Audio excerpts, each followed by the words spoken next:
Last month, the Wolverines hired Brandon Naurato as their new assistant hockey coach. Naurato played for Michigan from 2006 to 2009 and told me coming back has felt surreal.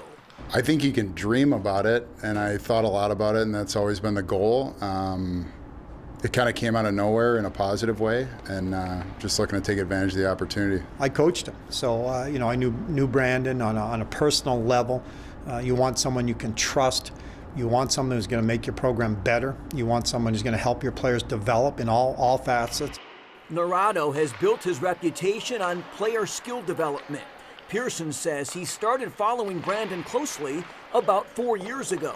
As you reach out in the recruiting process, you find out, how or who is working with these top-notch young players. And Brandon Naurato's name kept coming up, even with some of our former pros. Brandon Naurato. Well, who are you working with in the summer? Brandon Naurato. It was just studying the game, talking to a lot of people that were smarter than me, doing my homework on how the brain works, how the body works, different tactical movements that teams bring into their identity to have success. But it's just being a major student of the game and loving it. He started loving it even more these last 3 years, which he spent with the Red Wings organization. I feel like I was getting a PhD in hockey with those guys, and I was lucky enough to, I was hired to go to Grand Rapids 3 times a month and work in the summers, and it morphed into way more.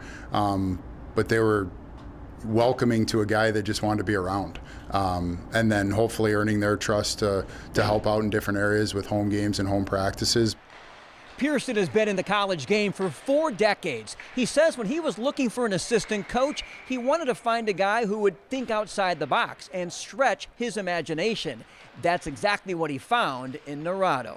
It's good to have different opinions and different views on how you approach the game.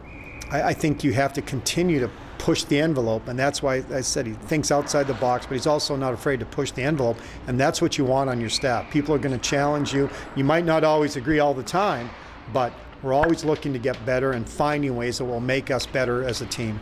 A lot of things that I'll see in NHL clips aren't even set plays or things they're trying to do. It just happens organically.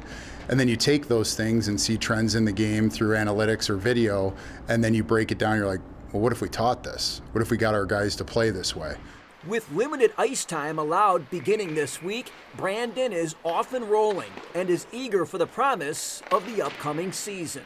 Just to get behind the bench for a game and see what's working and what we need to tweak, and then getting back, just getting into the grind. Like, I love the game. I feel like I love my family more than anything, but I could live at the rink, and just excited to have an impact on these guys and work with them. For MGO Blue TV, I'm Ed Kingerski.